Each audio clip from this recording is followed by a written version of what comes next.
This is KUGAN CASSIUS for IFL TV, proudly sponsored by Everlast. It's fight week, fight camp. I'm joined by Campbell Hatton.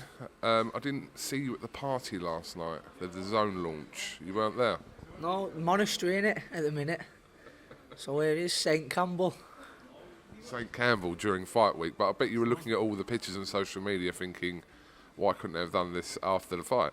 Yeah, I thought it was a bit of me that, but needs must in it, so it'll come. Third fight for you on Saturday night, the initial kind of period of the pro debut, and then the second fight is kind of out the way. So now, say there's less pressure on you going into a fight. You're going to have pressure on coming to you after every fight, but now that's out the way, it's almost like you can concentrate on your actual boxing now. Yeah, definitely. It's each fight there is still the pressure, but I'm feeling it less and less, and that's all I'm bothered about really. It's I think I've shown a lot of improvements from my first and my second fight, and I think that was just down to a lot more calmness and composure, where the pressure weren't getting to me like it was the debut, and I handled it a lot better, and I think it'll be the same again. I'll show another jump in improvements and show a lot more composure this time round again, and just keep getting better and better with each fight.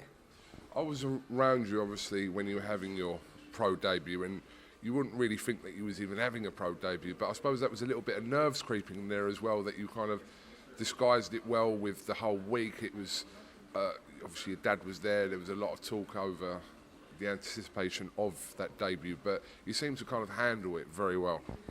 Yeah, I didn't feel through the week, I don't think I realised how much it was taking out of me.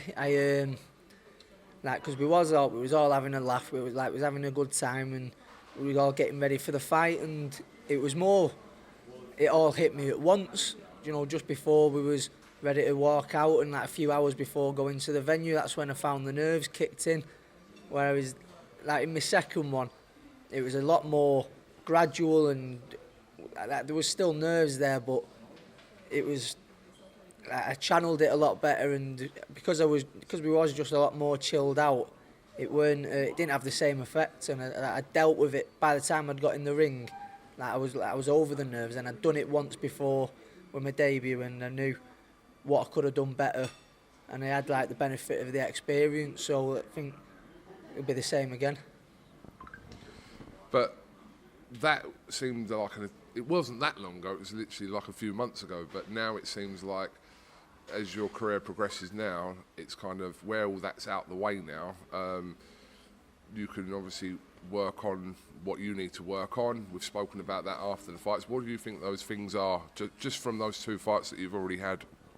I think it was taking my time really, because I think one of the areas that I needed to improve on in my fights was probably my defence was a bit leaky, and like I say, in the gym, there's always room to improve, but it's not like my defence is a lot better than a lot of people will think, and my boxing brain's a lot better, but because I was that eager to put a show on and forcing things a bit, I didn't really show it off. I've shown it more in my second than the first, but there's still loads more that I'm capable of already that I've not shown. So I think as my career goes on, I probably won't fully do it. This time it will just be another step closer, and I'll be happy with that. But just as I take my time more, I think people will see like the classier side of things, and that's what I'm looking to do. I think that's what the improvements I need. I think I've shown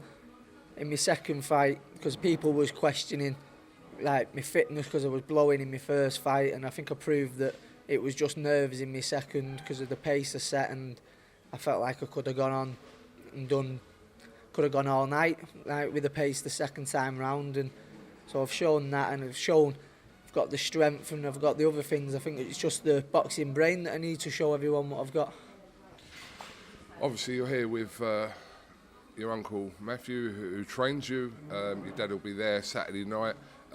When you have those around you, and I know we've kind of briefly touched on this in the past, but do you just look at that as they're the best people to have around you because they're your family, or is it added pressure? We know obviously typical example is Connor, who's fighting this week, who doesn't always have his dad around, where his dad's in Australia, so he doesn't kind of have that pressure of that presence of your father being there all the time. But you guys are kind of different because you're being trained by your uncle, and obviously your dad lives here and is going to be at every fight. Yeah, it's obviously Nigel's not as involved with Connor's career, and that works for them.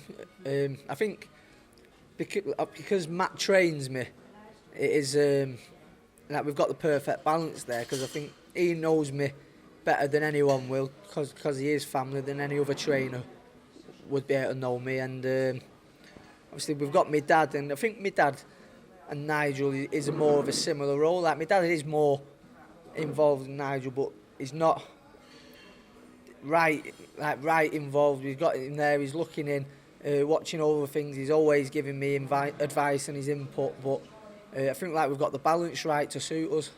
What does he say to you kind of when there's no cameras around, it's just the two of you, you're talking about kind of whether it's the two fights that you've already had or the one coming up on Saturday? What does your dad really say to you kind of ahead of those kind of fights? It's just really block everything out. He said go and enjoy things, but you've just got to focus on me and like the other man in the ring. So obviously it's such a big stage and big platform that I'm on, and like the cameras are there, there'll be people there this time, like we saw last year, like they had the fireworks and that. He said enjoy it all, but just block it all out and concentrate on what I've got to do. I'm sure you've just given us a condensed version of Ricky. Well, I suppose it's a different conversation. 4-letter words out, didn't I? Does he ever drunk talk you when, like, on advice when he's had a drink? Is that conversation different? Jesus! When him and Matt wants to get going after a few beers, no stopping them. I'm assuming, because obviously I've been in range with Dad for the last 12 years or whatever, but I can imagine a conversation, if you had a drink, talking to you about your career, is kind of very different to a sober one. Yeah, it is. Do you know what though? I'm not drinking for the majority of the time, and I'm a very selfish, sober person in front of drunk people. I cannot handle it, so I'm just there like blocking everything out really, just jealous. Well, I think he'll be sober on Saturday. We'll see.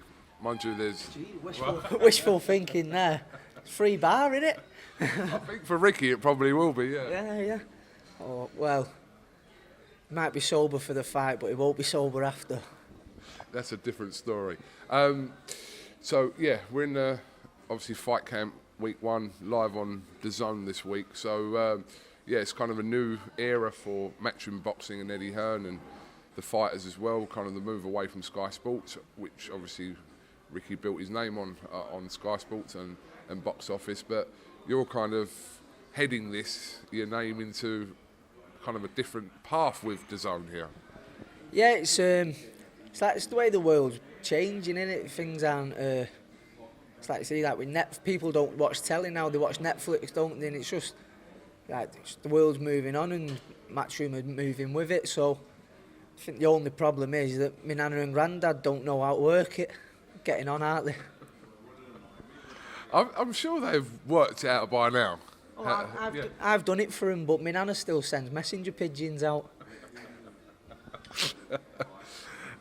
It should be a good night on Saturday. There's a lot of good fights on, and yeah, hopefully the rain holds out, because the weather in here in Essex isn't too great. I know, yeah, it's brought the Manchester weather with us, haven't we? Absolutely. Campbell, I just wanted to introduce you, if you haven't heard of it, to a new free-to-play game called Fight Picks. Have you heard of it? I've heard of it, but I think you're going to tell me a little bit more about it, aren't you? Absolutely. If you haven't downloaded this, go and download it now. We've been talking about it for the last couple of weeks or so. So, as your phone is unavailable at the moment, I'm going to take you through mine. So basically, there's 3 fights on here. We just have a look at that there, right? So there's 3 fights there. Yeah. So basically, I'll run you through it so you can. So the top picks for this week are Conor Benn's fight with Granados, Yildirim versus Jack Cullen, and McCarthy versus Bilham Smith. So how do you see that first fight going? Do you think that's a stoppage win, or do you think that's a points win for either or? I think Connor's going to stop him mid-rounds, mid to late. I'm going to back the local lad, Jack Cullen. I think he'll win on points, and I'm going to go Bilham Smith points as well. Okay. So I'll get out if you win. well, you have to register, and obviously your phone isn't available at the moment. That's why we're just kind of talking it through on my phone at the moment. But we know as soon as you've got battery on your phone, you're going to go you're going to download it straight away, because it's free to play, and the money up for grabs is £1,000 this week. So. Right, well, if you win off the back of that, I'm having half. All right, no problem. Yeah, that's Fight Picks. Download it now on iOS and Android if you haven't already. Just giving us your picks there, but obviously when you get back to your room, you're going to download it. Be right on that, be right on it. Grand in the hands, better than nothing, isn't it? Oh, aye. Simply lovely. Listen, we wish you the best of luck this week, and I'm sure we'll get little snippets of you this week before Saturday. And yeah, have you got anything else you'd like to add? No, that's it really. You had a little look at your sponsors there and thought, I've got too many. Yeah, I'll just show them off. There we go. Let me pan down so people can actually see. There we go. Get that one in and all there. Cool, City. Campbell, thank you very much for talking to IFL TV, and like I said, we'll catch up with you again later on in the week. Nice one, mate. Cheers.